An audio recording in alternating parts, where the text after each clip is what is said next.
sir. The third Scottish centre or source of provision of haemophilia care is relating to Dundee. It wasn't a formal haemophilia centre in the 1970s. From 1972, however, adult haemophiliacs in Dundee were under the care of Dr. Tudhope. He was based from 1975 in Ward 5 and 6 at Ninewells Hospital in Dundee. In terms of paediatric provision, from the 1970s or late 1970s, Dr. Sidney Wilson was in charge of paediatric patients based at Ward 30 in Ninewells Hospital. There's evidence to suggest that Dr. Wilson and Dr. Tudhope held joint clinics during parts of the 1980s. Dr. Tudhope retired around 1986. Dr. Heppelston, who was a consultant haematologist, was given effectively the title of Haemophilia Director and was in charge of the care of adult patients until 1991. But his successor, who was Dr. Philip Kachia, who took over in 1992, has said that Dr. Heppelston wasn't a haemophilia specialist and had a very heavy clinical load looking after patients with hematological malignancies. And then Dr. Kachia was... Dr. Heppelston, you mean? No, so that was Dr. Heppelston until Dr. Kachia. 1991. Dr. Kachia took over in 1992 to 2004, formally established the Tayside Haemophilia Centre in 1992. We have a statement from him to the inquiry. And then Dr. Ron Kerr, who took over effectively as a locum and then as the consultant haematologist and director in around 2004, has also provided a statement to the inquiry, although obviously his evidence is focused very much more on the modern position. At the time, the Tayside Centre was formally established in 1992 by Dr. Kachia. There were around 25 patients with severe haemophilia. We've got a description from Dr. Kachia upon the picture he identified when he arrived in around 1992. No specific centre or dedicated location for haemophilia care. Patients seen on the general haematology ward or day unit. He says it was essentially a crisis intervention service. There was no managed or organised system of routine or prospective review of patients with clotting disorders in terms of their general health, joint disease, or any of the complications of haemophilia or its treatment. Adults on home therapy obtained supplies by contacting a technician in the SNBTS laboratory and were issued with the required product without regular medical supervision or formal review of their treatment. And he says there were no formal liaisons between the haematology department and key specialist services essential for the provision of comprehensive haemophilia care, including the HIV service and hepatology. He's also told the inquiry that when he arrived in 1992, the haematology department did not keep records of factor concentrate stocks, batch numbers, issues to patients or home treatment use. Details of factor concentrates given in Ninewells Hospital were inconsistently recorded in the relevant patient's medical records. He says this situation was in part due to the underdeveloped haemophilia service and in part due to the unusual circumstance of a regional SNBTS service situated in the main hospital and providing services of both a regional transfusion centre and the local hospital transfusion and cross-matching services. So as alluded to by Dr. Kachia, there were close links in the years before that between the haemophilia service and the local transfusion service. Dr. Charles Cameron was the director of the East of Scotland Blood Transfusion Service until 1981, and he was then succeeded by Dr. Brooks in 1981, and there were close links between the two. So we see, for example, Dr. Brooks representing Dr. Tudhope at a Haemophilia Centre Directors meeting in October 83. That's the meeting at which the issue of reversion to cryoprecipitate and AIDS was discussed. And Dr. Kachia himself says there was a close working relationship with the director and staff of the regional Scottish National Blood Transfusion Service based in Ninewells Hospital. And again, no doubt we'll explore later in the year when we look at the blood services in detail more about the blood service. I will just note, however, in light of those close working relationships, there's an interesting exchange of correspondence, which we'll, as I say, we'll no doubt look at later in the year, between Dr. Brooks and Dr. Cash and others, where Dr. Brooks is raising concerns about the collection of blood in prisons and borstalls in Scotland.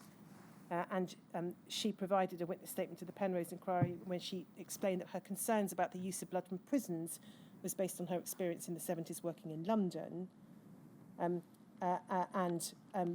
Again, that's an issue we'll clearly want to pick up on, but it's relevant, obviously, to the question of local product, Scottish product, and the potential risk of transmission of viral infection. If we then look at numbers of patients treated, we won't look at all the returns, but a sample of them. We can pick it up in 1976 at HCDO 302444.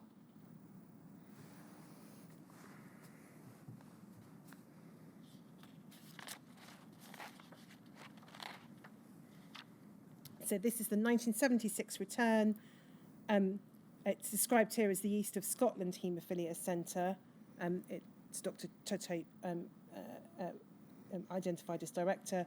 12 haemophilic patients treated during the year, 1 with factor VIII antibodies, 6 Christmas disease patients. And then we can see in terms of the units, cryoprecipitate, it looks like 9,860 units. NHS concentrate, it looks like it's I think a combination of 61,000 and 51,000 used, although it's not entirely clear. And then there's a reference to factor IX concentrate further down. Again, no reason to think that's anything other than local, as in from Edinburgh rather than from BPL. And we can see that from the 1977 return, HCDO 302445, where Edinburgh is specified as the source of the concentrate. So that year we have 10 patients treated, identified as haemophilic patients, 6 haemophilia B patients. We can see cryoprecipitate still being used to a significant extent, 77,360 units, and then Edinburgh factor VIII concentrate, 89,400 units, and Edinburgh factor IX concentrate, 38,100 units. And that's the pattern that follows over the years. If we go briefly to 1978, HCDO 302446.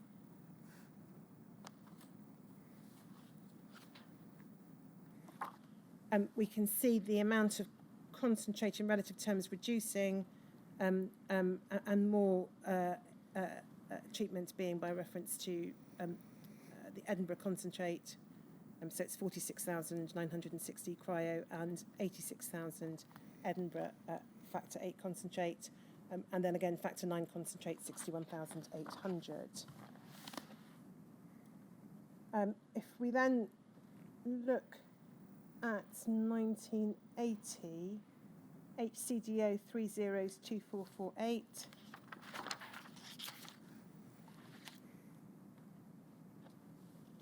It's not entirely easy to receive, but we can see it's 9 haemophilia A patients, 3 von Willebrands, and the reason for going to this is that we can see it's broken down into hospital and home treatment, the forms now. Again, cryoprecipitate in use, 35,120, but solely hospital, not for home treatment. And then 2 figures given. The main figure is 188,940. That's described as total used for all patients. So, and then we have a rather more indistinct breakdown between hospital and home treatment,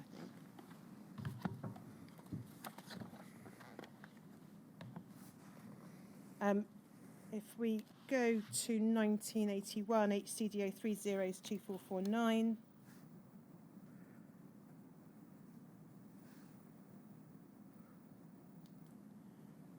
We can see we don't have clear records of the number of patients treated, but if we look at the products used, again, we've got cryoprecipitate in hospital, looks like 45,440, and then factor concentrate, a much larger amount now being used, 300,000 odd, or 308,000 rather, concentrate for hospital and 204,100 units for home treatment. And we can see the return expressly says in relation to the commercial concentrates and other materials, none purchased or used. And that's the pattern over the following years, so that we get, I think, to 1982 before we see anything else. That is at HCDO 302450.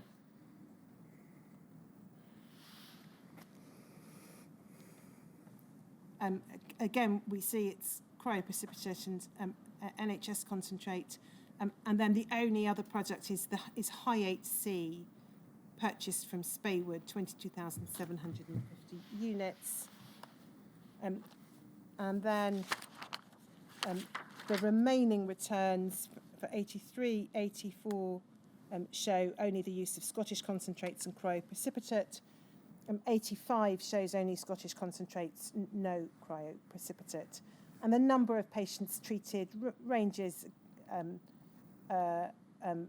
from 14 Haemophilia A, 6 Haemophilia B, 2 von Willebrand in 1983, 10 Haemophilia A, 4 with Haemophilia B in 1984, 12 Haemophilia A, 7 Haemophilia B in 1985. So that gives a flavour of the kind of numbers of patients treated. Dr. Kachir told the Penrose inquiry that only SNBTS products were used at Ninewells, and with that limited exception of the purchase of Hepatitis C from Spaywood, that's borne out by the UK HCDO annual returns. The Penrose inquiry's conclusion was that in relation to Dundee, the picture was clearly one of a preference for NHS products, and the use of imported commercial concentrates was very infrequent throughout the material time. And the Hepatitis C appears to be in relation specifically to a patient who had developed an inhibitor. The Penrose inquiry also found, and again it's borne out by the returns, that although cryoprecipitate was a feature of treatment, it accounted for a relatively small proportion of total therapy, which was based predominantly on use of the Edinburgh factor 8. In terms of home treatment, it's not clear precisely how many patients were on home treatment. There's a letter in January 1983 from Dr. Brooks to Dr. Watt saying that there had been, over the previous 2 years, several patients established on home treatment, so some at least receiving home therapy, but the precise number is unclear. Other than that, we've no particular indication as to the approach to treatment or particular approaches in relation to patients, for example, with mild haemophilia as opposed to severe haemophilia. In terms of knowledge of risk, there's no specific documentary evidence which casts any light on Dr. Tudhope's knowledge of or response to the risk of hepatitis. He did attend a number of UK HCDO meetings at which there were discussions or presentations about hepatitis. So he attended the meeting in April 71, in September 75, in January 77 and October 81, in which there were presentations on hepatitis. He didn't attend the 72 meeting, but he was represented by Dr. Todd in 1974 and 1979, and it may not be unreasonable to assume that he would have received the minutes of the UK HCDO meetings that he didn't attend. Likewise, there's nothing specific that casts any light on his developing knowledge of or understanding of the risk of AIDS. He was not in attendance at that January 1983 meeting that we looked at in relation to Inverness, where Dr. Cash drew attention to recent articles in the US and in the Observer and the Lancet. However, again, it may be reasonable to assume that Dr. Tudhope would have received the communications sent to directors from UK HCDO as well as copies of minutes. So one would expect perhaps him to have received the March and June 1983 letters in relation to the risk of AIDS.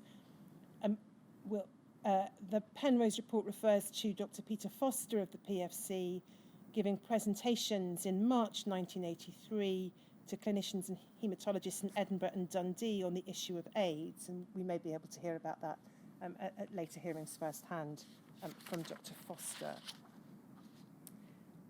In terms of the process for undertaking tests for HTLV3. Again, there's not very much, I'm afraid, documentary information that we have. The medical records of one patient refer to him attending a special clinic for haemophiliacs on the 11th of January 1985, arranged along with Dr. Tudhope so that the problem of AIDS could be explained, with blood being taken for testing and the sample sent to Edinburgh along with others obtained at the same time from other haemophiliacs. That was a witness who was a child at the time. The witness's evidence to the inquiry is that his parents had no recollection of either attending that clinic or receiving the results of that test. The evidence given to the Penrose inquiry was to the effect that no patients with bleeding disorders appear to have been infected with HIV as a result of treatment at Dundee. And that reflects also the material which UKHCDO has provided to us. So if we go back to INQY 40250, and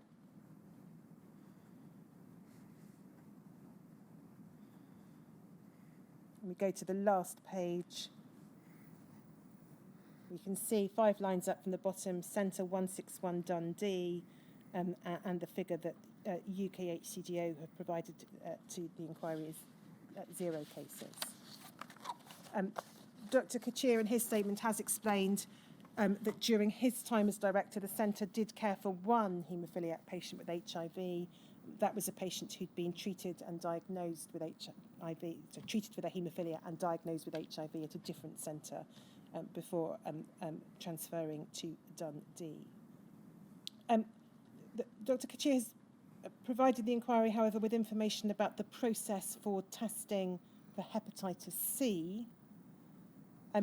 So he has said that when he arrived at Ninewells Hospital in 1992, Dr. Heppelston provided me with a box of file cards containing the name and details of all patients with inherited bleeding disorders who had attended or been registered with the department.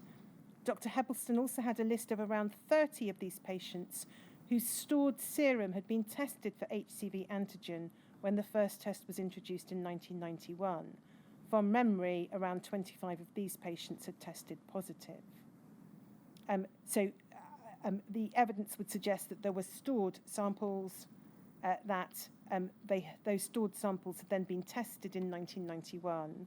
It doesn't appear that that was something known to the patients. Dr. Kachir's own conclusion following discussions internally within the hospital was that the samples had been analysed without any patient's consent. He did not know whether the patients had consented to having their serum samples stored in the first place. He then says in his statement that appointments were arranged to undertake a full review and to counsel for blood-borne virus infections. He says that for each of the patients who had been tested for HCV, he explained to them what had happened and requested their consent to repeat the hepatitis C testing on a fresh blood sample. And then, if there was a confirmatory HCV test, he met the patient's partners, if appropriate, to explain the diagnosis and implications. It's not entirely clear, I think, when that process or how long that process took. Again, there are accounts given by individuals to the inquiry about there being delays between what their records show was the date of them being tested and the date upon which they were informed. And that may, at least in part, indeed entirely be explained by what Dr. Kachir has explained in his statement was the position he inherited. So by way of example, we have a witness who whose records show first testing positive in November 1992 and being told of the infection in January of 1995. Another being told of their infection in 1998. Another describing her father being given a diagnosis around 1995 when attending a routine haemophilia appointment, not having been unaware that they'd been tested. In terms of numbers, Dr. Kachir's understanding, as told to us, is that around 25 patients were infected with hepatitis C at Ninewells. The data gathered by the Penrose inquiry as at 2011 recorded 21 living patients and 9 patients who had died as at 2011. So there's a slight difference between those figures, or a not insignificant difference, I should say, between those figures. Dr. Kachir, and then in terms of the current position, Dr. Kerr has provided information in their statements about the process of treatment for hepatitis C, treatment with interferon and ribavirin in the early years, and then Dr. Kerr has talked about how the centre has more recently been able to treat patients with the modern hepatitis C treatments. So that's the position then in relation to Dundee.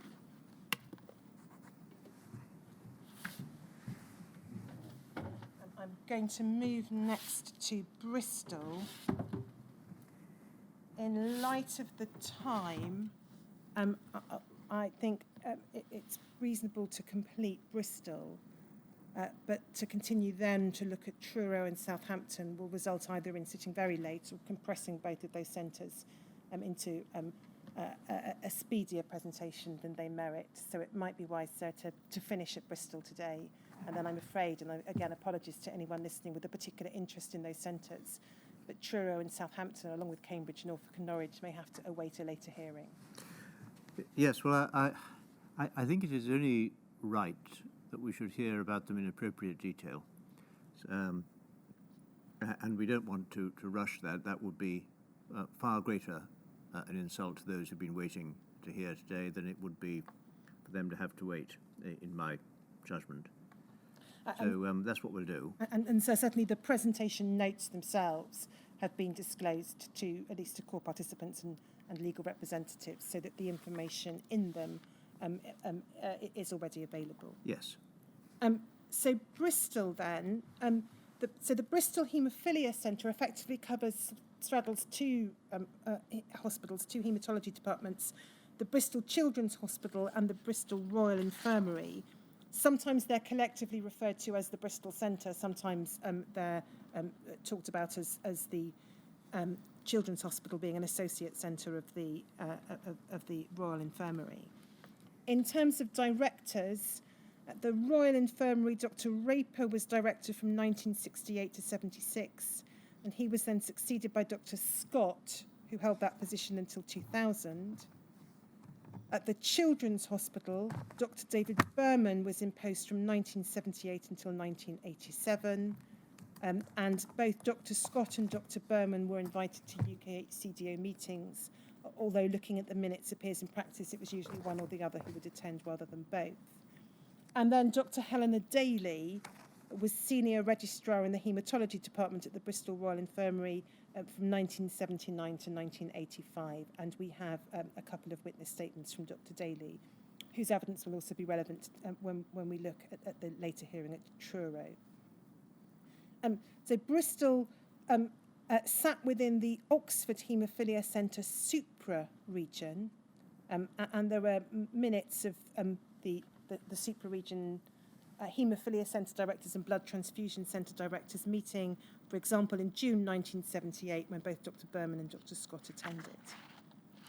We have a description from Dr. Daly of the facilities at the Hematology Department at the Royal Infirmary during her time there from 79 to 85.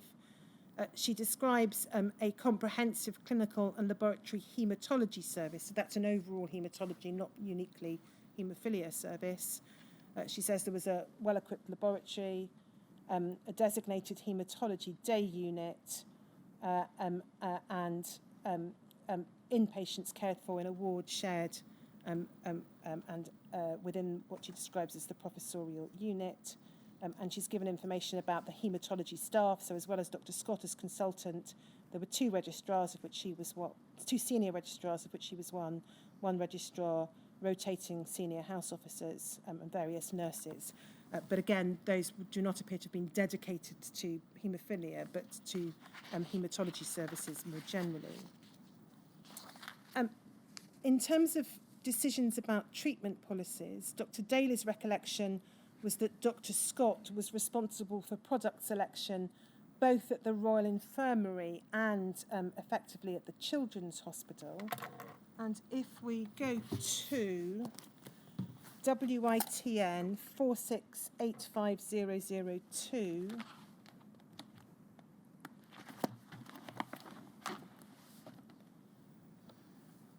We can see it's a letter from Dr. Scott to Dr. Daly, who was going to be giving evidence to the Lindsay Tribunal. And if we go over the page,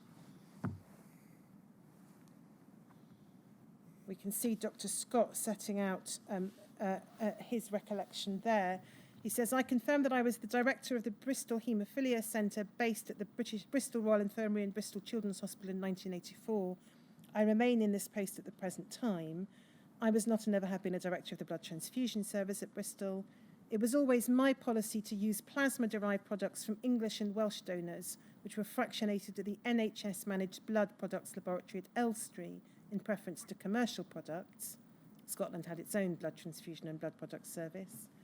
My belief was that the NHS products carried less risk of infection, particularly hepatitis and HIV, than commercially derived products from the USA.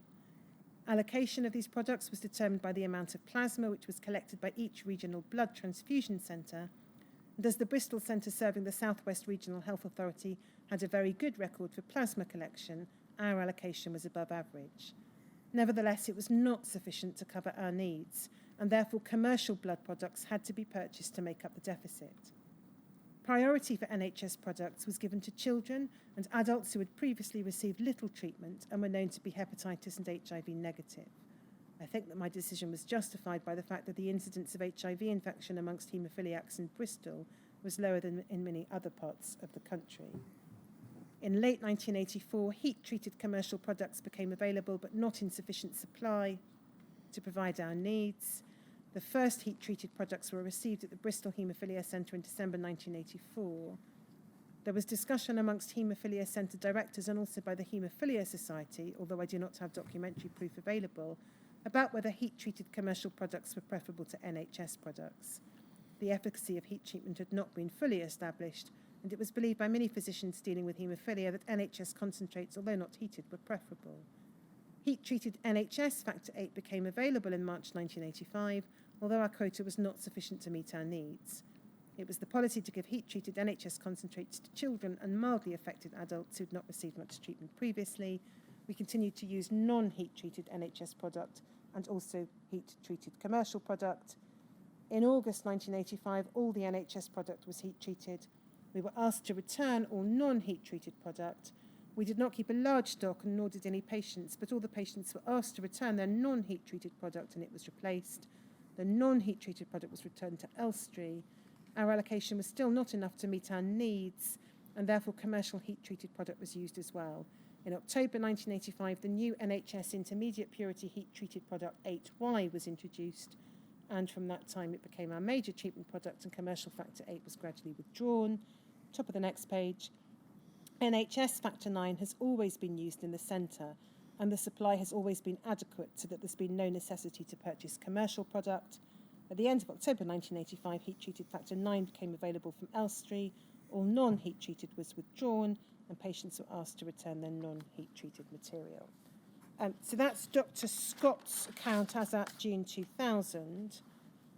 Dr. Daly, who was involved in discussions about product choices with Dr. Scott in the first half of the 1980s, recalls similarly that selection was based on a preference for UK donor plasma, single donor products for mild/moderately affected individuals or with no previous exposure, and heat-treated concentrates from 1984.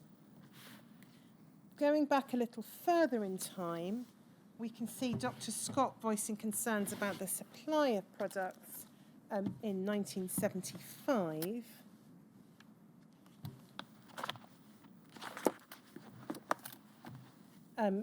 That's CBLA 305695, please. So this is a letter from Dr. Scott to Dr. Maycock at BPL, 2nd of July 1975. As I told you during our telephone conversation the other morning, we are encountering difficulties over the supply of factor VIII material for the treatment of our patients with haemophilia. There are 15 patients with severe haemophilia registered at the centre and a number of others who attend infrequently for treatment. And then if we go towards the bottom of the page, he says about 10 lines up from the bottom, I've reviewed the treatment of each patient. I'm sure that the current usage of factor VIII is justified and that if it was to be reduced, then the standard of patient care would be seriously affected. And then if we go over the page, he says our current usage of cryoprecipitors is running at approximately 1,000 units, i.e. material obtained from single donations per month. And this is being provided by the Regional Blood Transfusion Centre at Southmead. In addition, we've been purchasing between 6,000 and 7,000 units of factor VIII in the form of concentrates from commercial sources, namely Highland and immunoproducts. And this has been used for home treatment programmes and to cover minor surgery. The current cost of this is in the region of £700 to £800 monthly, which is going to mean an increase in the drug bill to the district of between £8,000 and £9,000 in the current year. And then he says, I've been able to maintain a high standard of patient care only due to the efforts of the Regional Blood Transfusion Centre in meeting our demands for cryoprecipitate and to the understanding of the district administrators who've allowed me so far to purchase commercial factor VIII without question. And then he goes on in the next paragraph to explain that the Regional Blood Transfusion Centre can't guarantee more than 800 units of cryoprecipitate each month. They're faced with the dilemma of processing increased amounts of plasma to produce cryoprecipitate or supply more plasma for fractionation by your department. And refers also to there having been depletion of the stock of cryoprecipitate previously held for emergency demands. And he asks as to whether it's possible to have a regular supply of Elstree factor VIII concentrate. In terms of a response, I'm not sure that we've traced one, but we can see if we then look at CBLA 309063,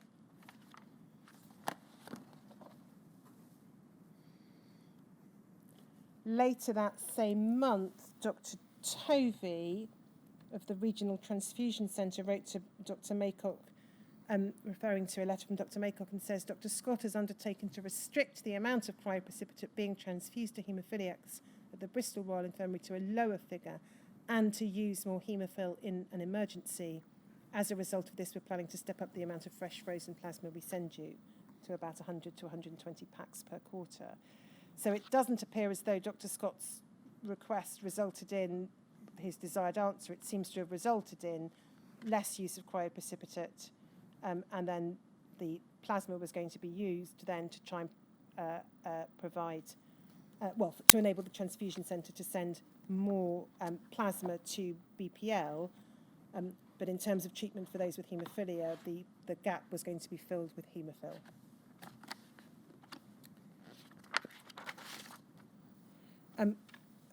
In late 1976, Dr. Maycock wrote to Dr. Scott saying, BPL concentrate, can you now please obtain it from the Regional Transfusion Centre?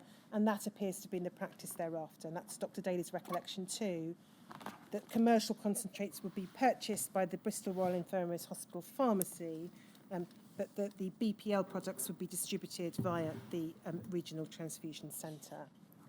Dr. Daly also recalls there being a close relationship between the Bristol Royal Infirmary and the Blood Transfusion Service. If we then look at annual returns, and we pick the picture up in 1976 at HCDO 5023_002,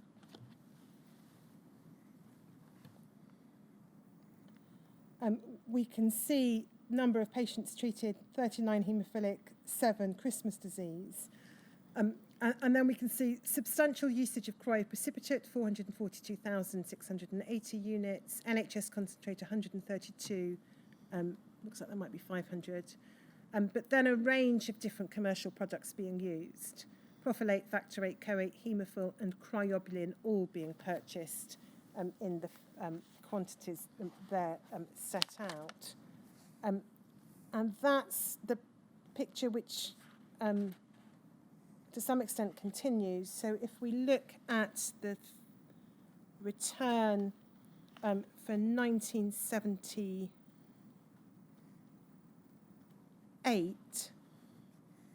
HCDO 30s 1, 2, 3, 8. I think I may have misread my handwriting there, Seamus, so I apologise. And if we go to page 6,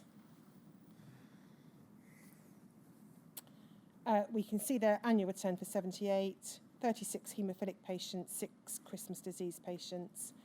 The usage of cryoprecipitate is now 158,480. There's a 269,000 units of NHS concentrate, and then a much larger figure for the ARMA product, 462,800, 110,520 units of CoA, 74,600 units of Hemophil. So again, commercial concentrates and more than one type of commercial concentrate featuring significantly. And if we just look at page 2, we can see in the forms that we're no doubt now familiar with, patients receiving more than one type of commercial concentrate, or receiving Elstree and one or more types of commercial concentrate. So there's no obvious indication at this stage, at least, of any adherence to a policy of restricting patients to one type of product.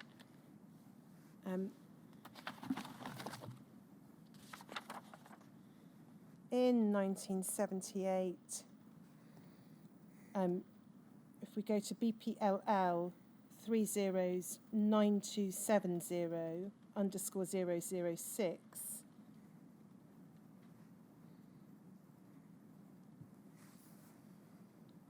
Dr. Scott wrote to Dr. Tovey in February 78 at the Regional Transfusion Centre, complaining about the solubility or effectiveness of the Elstree factor VIII product, and picking it up about halfway down that paragraph, he says, because of its insolubility, 2/3 of the way down, I feel that I cannot use this material for home treatment any longer, and this will mean a considerable increase in the amount of commercial factor VIII which has to be purchased. I thought I ought to let you know so you could perhaps pass on my comments to Elstree. Talking to other haemophilia centre directors, I do not think that I'm alone in finding the Elstree concentrate unsatisfactory. If we then go to 1979, we see an increase in that year of cryoprecipitate usage, HCDO 30s 1307.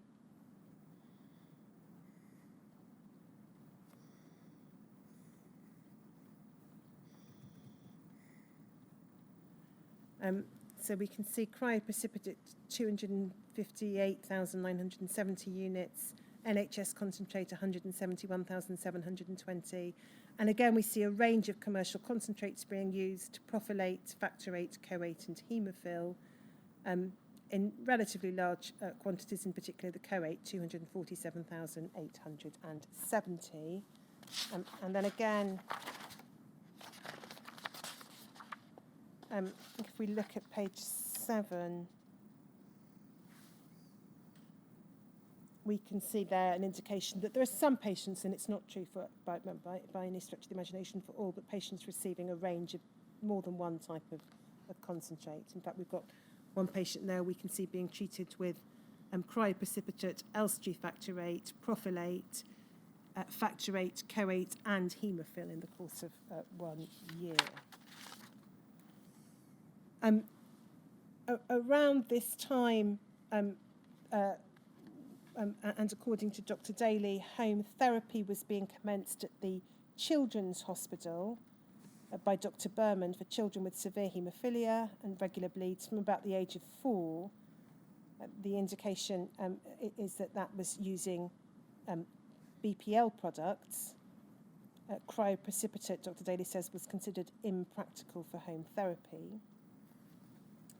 If we then go to the return for 1980, which is at HCDO 301402.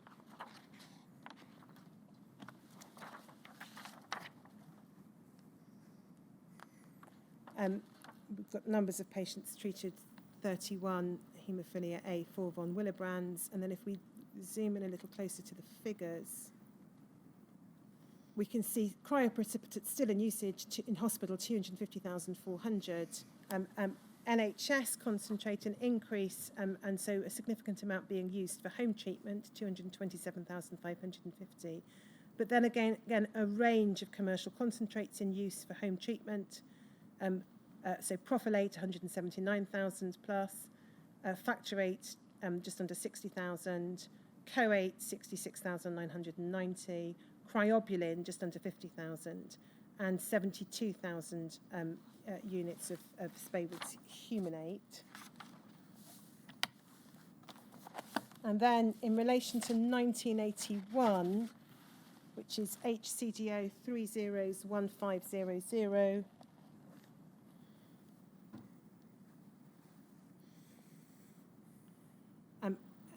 again, we can see number of patients, 35 Haemophilia A, 6 von Willebrands. And in terms of the figures, we again see a range of different commercial products, not perhaps as many as the previous year. So there's still significant usage of cryoprecipitate in hospital and a small amount for home treatment, you'll note.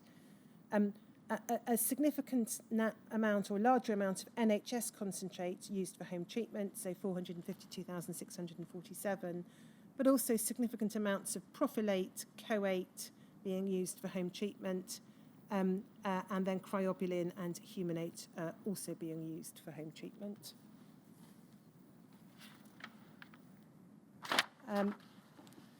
And then if we go to 1982, HCDO 301603,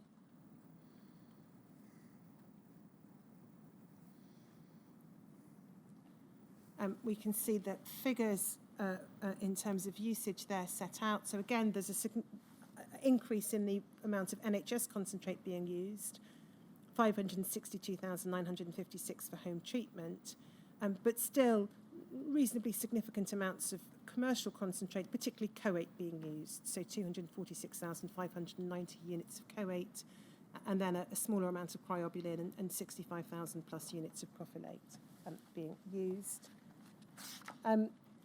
We don't see any reference there to DDAVP, and Dr. Daly's recollection is that DDAVP became available in 1983, and that cryoprecipitate was used for the treatment of patients with mild and moderate haemophilia, as well as the treatment of patients with von Willebrand's disease.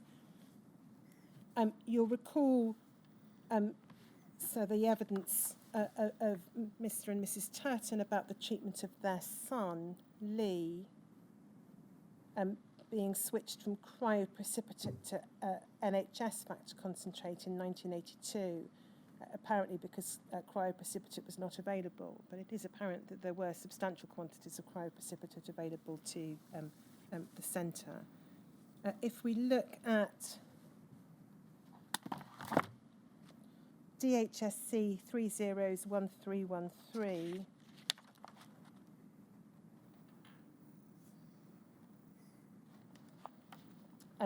these are notes made by Mr. Milne of the Haemophilia Society in October 1982, following the meeting of UK HCDO directors in September of 1982. And if we go to the third page, he reports a conversation with Dr. Daly. Says Dr. Daly was representing Dr. Scott. She stated that special arrangements had been made to supply cryo to 3 patients who particularly requested it, but that it might not be possible to continue the arrangement indefinitely. We don't get any further insight into that from the document, unfortunately. And then if we look at 1983, HCDO 301795,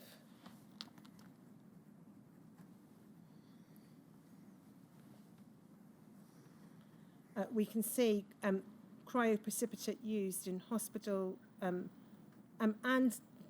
an amount being used for home treatment, so 21,800 units used in home treatment, 160,000 plus units in hospital. The bulk of home treatment is with NHS concentrate, over 500,000, but also a significant volume of coate being used, 173,980 units for home treatment, as well as some usage of coate and hemophil in hospital. And then, so that's 1984, and then if we just finally look at 1985, HCDO 30. Sorry, but have we missed one? We looked at 83, so we now want to look at 84. Oh, I'm so sorry. I think I've gone ahead of myself in my own In fact, we just were looking at 84 there on the screen. Let me just find the reference to 1983.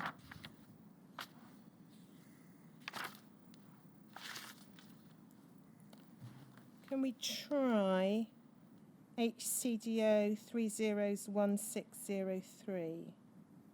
No, that's 82. Is it? Can we try 1699 then?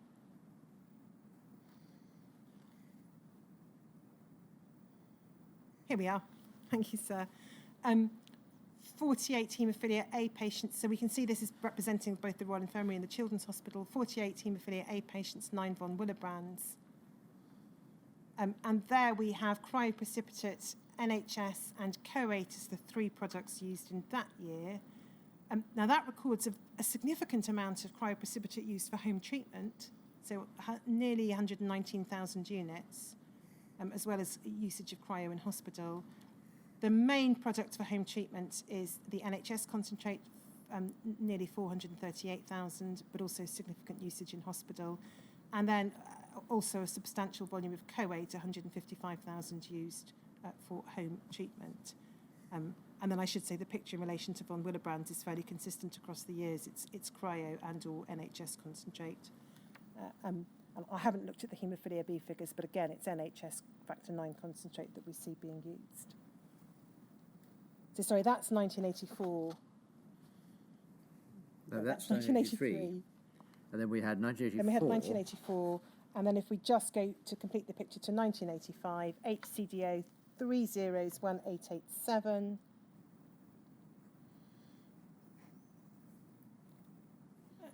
And of course, we know that heat-treated products became available at various stages in the course of the year. We've got there the numbers treated: 47 haemophilia A, 6 von Willebrands, and then we can see limited use of cryoprecipitates for home treatment, still used in hospital, and then the main sources of product for home treatment are NHS concentrate and coate, but also propylate and factorate to some extent. And then there's a small amount of Scottish product referred to as being used. And there's evidence also of use in that year of coate to treat patients with von Willebrands.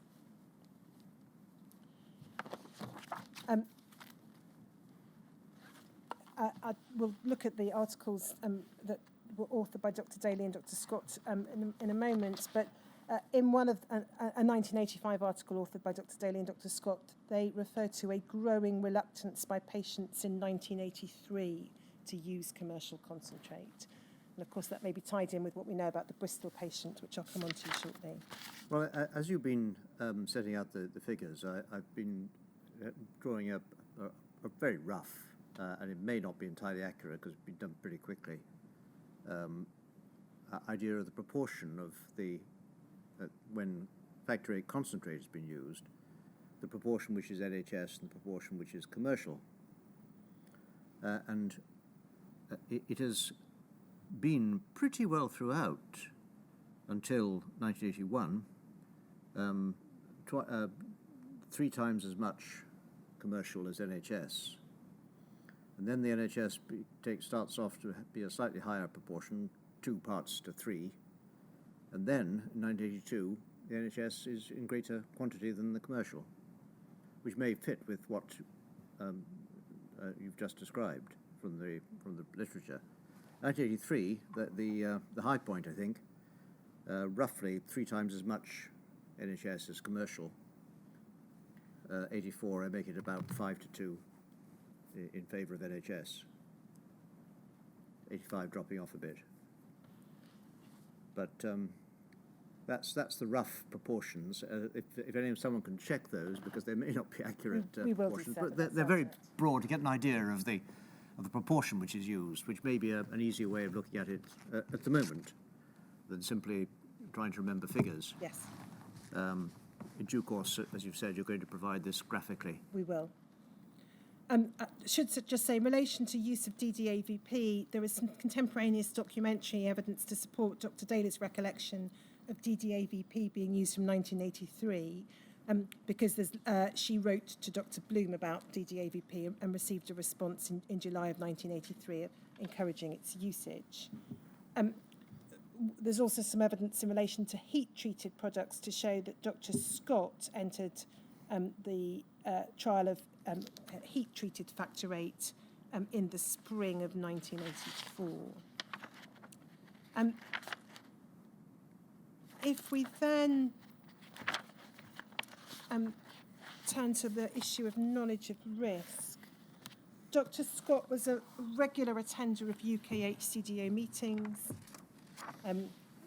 Not every meeting, but attended a number of them in the 1970s and in the 1980s, and indeed into the 1990s. So, and would presumably also have received the minutes, so would have been aware of the discussions taking place. There is also evidence, unsurprisingly, of Dr. Scott participating in the hepatitis survey, reporting cases of jaundice to Oxford. And there is, for example, communications in the 1970s between Dr. Scott and Dr. Maycock about haemophiliacs developing serum hepatitis. And indeed communications between Dr. Tovey of the transfusion service and Dr. Maycock, referring to reports from Dr. Scott about the development of serum hepatitis. So a fairly familiar picture that emerges from the contemporaneous documents. There's no particular evidence one way or another in terms of documents about the provision of information about risks, but the picture that emerges from the evidence given by witnesses who were patients or their family members to the inquiry is to the effect that they were not informed about the risks associated with the blood products that they were given. In terms of the knowledge of risk of AIDS, again, it would be the expectation of Dr. Scott and indeed Dr. Berman being familiar with what was being discussed at UK HCDO meetings, either through attendance or through receipt of minutes, and what was being reported in the medical literature. But there's then a particular issue in relation to the knowledge of the risks from AIDS associated with Bristol, because one of the first patients to die from AIDS in the United Kingdom was a Bristol patient who died in August of 1983. If we just pick matters up in Dr. Daly's witness statement, WITN 4685001,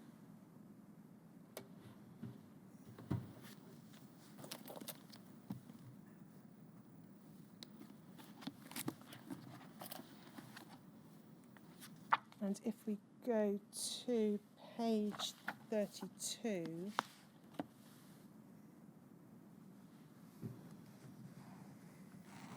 Dr. Daly says, I first heard of AIDS in the MMWR reports in late 1982. I followed the USA and UK literature over the following years. Following the death from AIDS of one of our haemophilia patients in August 1983, 18 months after intensive treatment with commercial concentrate of US origin, I believe there was a definite risk that this was in some way due to factor concentrate. And then she tells us a little more about that patient.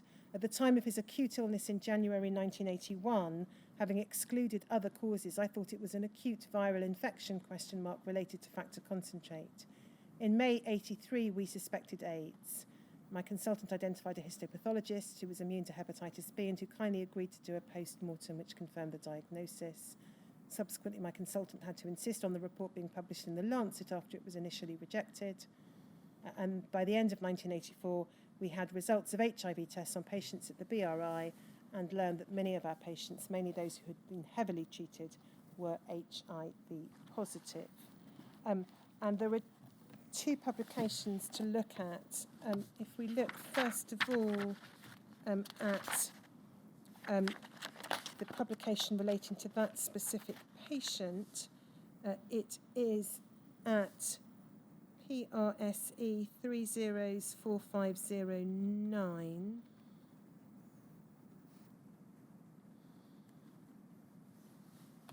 It's the top left hand, thank you. So we've looked at this before. Fatal AIDS in a haemophiliac in the UK. And we can see it being reported in the last sentence of the first paragraph. We report here a fatal case of AIDS in a haemophiliac who received intensive treatment with factor VIII concentrate of US origin. And there is then documented the development of that patient's condition. So admission to hospital in January 1982 in the third paragraph. February 1982, he was still unwell, lethargic and irritable. Reference to a diagnosis being made of non-A, non-B hepatitis in the last sentence of that paragraph. If we then go back to the main text of the letter, we can see March 1982 and July 1982, August, October 1982, updates being provided. February 1982, admitted again. May 1982 records various opportunistic infections.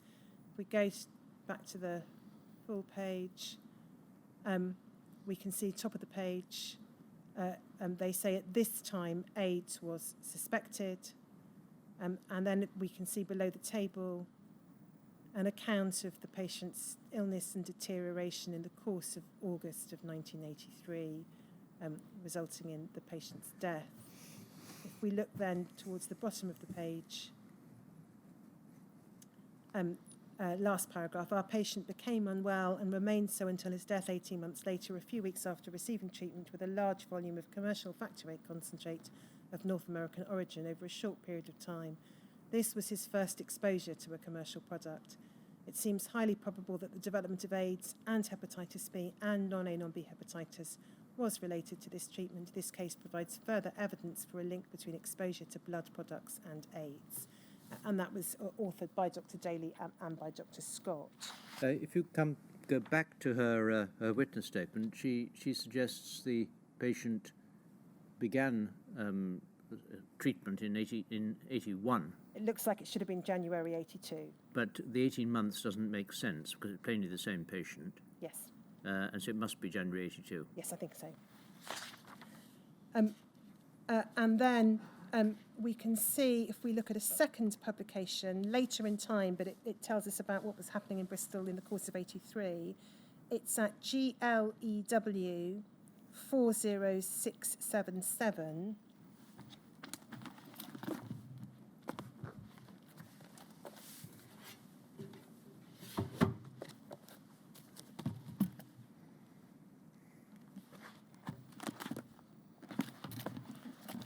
So it's a 1985 publication, AIDS Surveillance and Haemophilia by Dr. Daly, Dr. Palmer, Dr. Scott, Dr. Lee.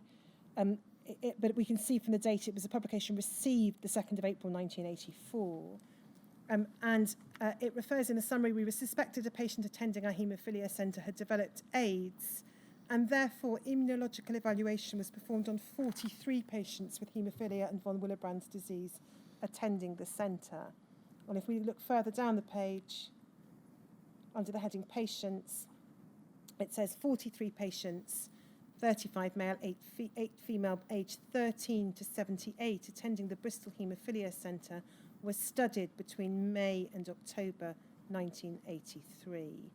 And then there's an analysis that was undertaken as to the treatment that had been received by the patients, which continues over the page. In fact, actually, we should pick it up. I don't want to skate over that too quickly. Bottom of the previous page, sorry, Shemek. So if we go to the analysis for severe and moderate haemophilia A and severe von Willebrand disease, which accounted for 28 of these 43 patients, was receipt of cryo, NHS concentrate and commercial factor VIII concentrates, an average amount of treatment of 48,000 units per patient per year. And it says the patient who died of AIDS was in this group, but was unusual in that his average amount of treatment was 5,000 units per year. So that's the first category analysed. The second was of those with mild haemophilia A and moderate von Willebrand, 10 patients had received cryoprecipitate only, many treated on one occasion only, and then haemophilia B, 5 patients who were treated exclusively with NHS factor 9 concentrate. So it would appear that their experience with this individual patient led to the particular study of these 43 patients. If we look into the third page, we can see that there were analyses undertaken of hepatitis status and T4-T8 ratios. And if we go to page 6,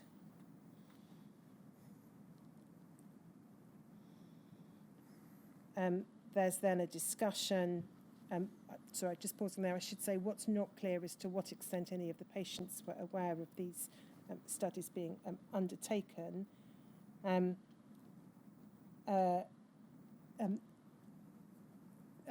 So there's a discussion then on page 6, continuing over to page 7.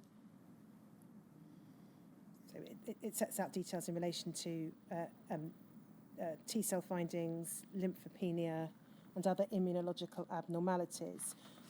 You can see from the date, this is at a point in time at which the testing for HTLV3 was not available.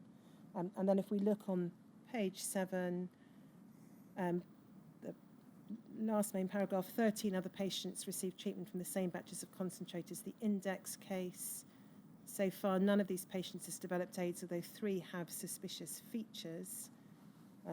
And then there's again reference to the first case in developing non-A, non-B hepatitis.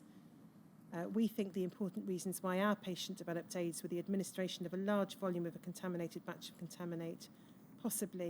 concentrate, and possibly lack of immunity to hepatitis B. And then the last paragraph, the first death from AIDS of a haemophiliac in this country caused considerable anxiety among patients attending the centre. The total amount of treatment used at the centre decreased in 1983. This is due to a growing reluctance by patients to use commercial concentrate. So those were the findings of the study of the 43 patients in those categories at the Bristol Centre, undertaken in 1983. There's also a letter sent by Dr. Scott in October 83 to a patient and his wife. HSOC 303486.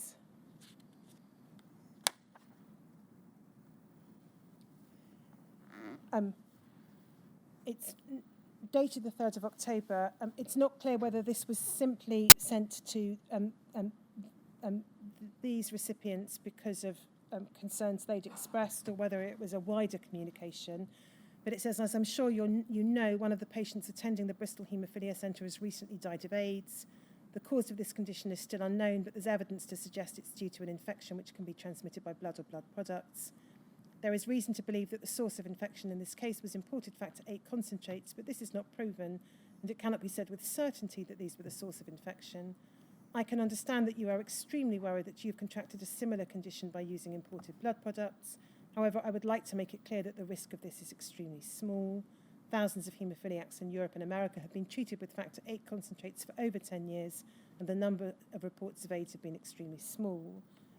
As far as possible, we are avoiding the use of imported factor 8 concentrates, but there is not enough NHS-produced factor 8 available at the moment to meet our needs, so we will have to continue to use some commercial factor 8 for the time being. The production of NHS concentrate is being increased, and hopefully we shall be self-sufficient in the not-too-distant future. In the meantime, I think that the dangers of refusing treatment, if only commercial concentrate is available, is greater than the danger of contracting AIDS. It is also the opinion of the Haemophilia Society, which is set out in their latest bulletin. I hope that this allays your fears, but if you have any further problems, please feel free to discuss it with me or any of the other medical staff. Well, this is a rare example in the material we've seen, and this is across the United Kingdom, not related simply to Bristol, of written information about the risk of AIDS being provided by a haemophilia director to an individual patient. But there is then the question as to the terms in which it's expressed and whether the intention really was to, as is said at the end, allay fears by saying, ultimately, this isn't something you should worry about. Well, it's I'm afraid, it appears, at least on, as I understand matters at the moment, it appears to confuse risk with observed incidents. Yes, which is an issue has We've become something explored of a before. theme over the last months. And the advice is based upon her perception of the risk, that is, the incidence. She doesn't. So I should say it's him. It's Dr. Him. Scott, not Dr. Sorry, I thought it was Dr. Daly. It's him. His perception is based upon the numbers that have been affected, as opposed to the risk that a greater number might be in the future. Yes. It's also relevant to note, October 1983, it's on the 17th of October 83 that the UK HCDO meeting takes place, at which Dr. Scott gave details of the Bristol AIDS case to his fellow directors, following a presentation by Dr. Krask. In terms of testing, there is little by way of documentary evidence as to the process that was undertaken. Dr. Daly's recollection is that there was not formal pre-test counselling. She thought she spoke to patients as she was monitoring them, explained that sera was being stored. She says this: later, after I received the results of the initial tests and when testing further patients, I did provide a form of pre-test counselling. I can't remember for certain if I recorded that in the clinical records. She does say, in terms of the communication of results, patients were informed in person, in private, and usually by me initially. But she also says that until 86 or 87, patients were given an uncertain prognosis, as doctors were still optimistic that seropositivity wouldn't necessarily lead to AIDS. Again, you'll recall, although this is in relation to the Children's Hospital and Dr. Berman rather than Dr. Scott specifically, that Mr. and Mrs. Turton, Colin and Denise, gave evidence in relation to Lee under the care of the Children's Hospital, that he was tested for HIV and found to be positive in March 1985 in circumstances where they were unaware of the test being undertaken and they were not informed of the diagnosis until June of 1985. And we looked at some letters from Dr. Daly to Dr. Berman and then on behalf of Dr. Berman to Lee's GP in the course of their evidence, and we've set those out in our notes. But again, on the theme of the letter we've just looked at, it might be useful to look at one of them.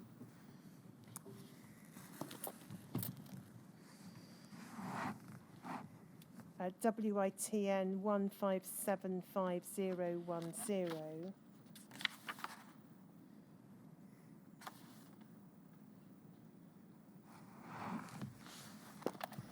You may recall this letter, sir.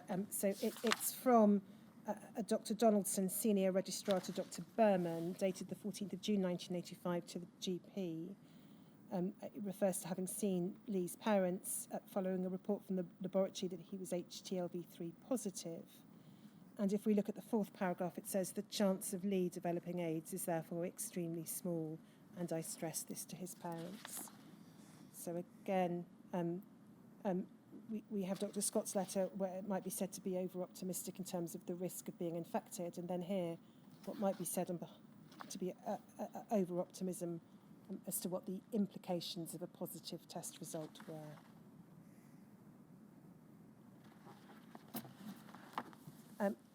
In terms of the numbers infected, if we go to INQY 40250 again, and we go to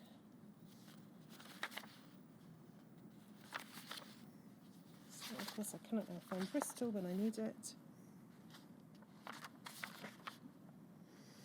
Page 2. So Centre 13, Bristol Infirmary and Children. So you'll see there again the two hospitals being essentially identified as a single centre.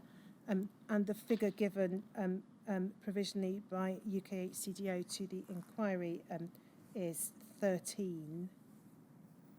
Again, the spread of years would tend to suggest that stored sera samples and retrospective testing, because we're given 2 for 1981, 1 for 82, 2 for 83, 2 for 84, 4 for 85, 2 for 86.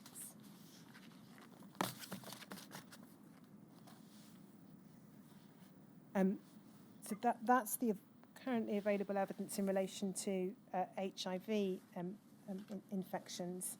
In relation to the testing for hepatitis C, Dr. Daly has said that samples were stored in the hope of a future test for non-A, non-B hepatitis. She says that was part of the hepatitis monitoring serum stored in the Public Health Laboratory in Bristol at Dunn, because at the time we did not know the cause of abnormal LFTs, and there was a lot of research going on to determine this. She left Bristol in 1985. We'll pick up her evidence when we return to Truro at a later stage, because she subsequently became director in Truro. In terms of hepatitis C, again, the inquiries received evidence expressing concern about the circumstances in which the diagnosis was communicated and the extent to which proper information was provided. And again, there's more broadly on the issue of consent, the inquiry has received evidence from individuals treated at Bristol to indicate that they were tested without their knowledge or consent. So that's a summary of the evidence in relation to Bristol. And as I said earlier, it being 4:45, probably not helpful to anyone to embark upon Southampton or Truro now. No, that's enough, I think, for today. Well, we now have a break until Monday, do we? We do. And we have a full week next week. We have a full week. I'm afraid I haven't got, unless I turn on my phone, the patient names who are pupils from Trelaws giving evidence. Some, in any event, are anonymous. But we start on Monday with, we'll start with effectively a presentation on Trelaws, and the idea is that the presentation is going to be woven in and out of the oral evidence in the course of the week. Yes. So we'll then hear from a number of oral witnesses Monday, Tuesday and Wednesday, those who were pupils at Trelaws, and in one instance the father of 2 pupils from Trelaws. And then on Thursday we're going to hear from the former head teacher at Trelaws, and then we'll conclude the presentation. We're currently timetabled to conclude that on Friday. It's possible we might complete it on Thursday, but it's probably more realistic to think it will run into Friday and be a full week. Again, we don't want to rush any part of the evidence. No. So next Monday, 10 o'clock, to start our Trelaws week. Yes. Thank you.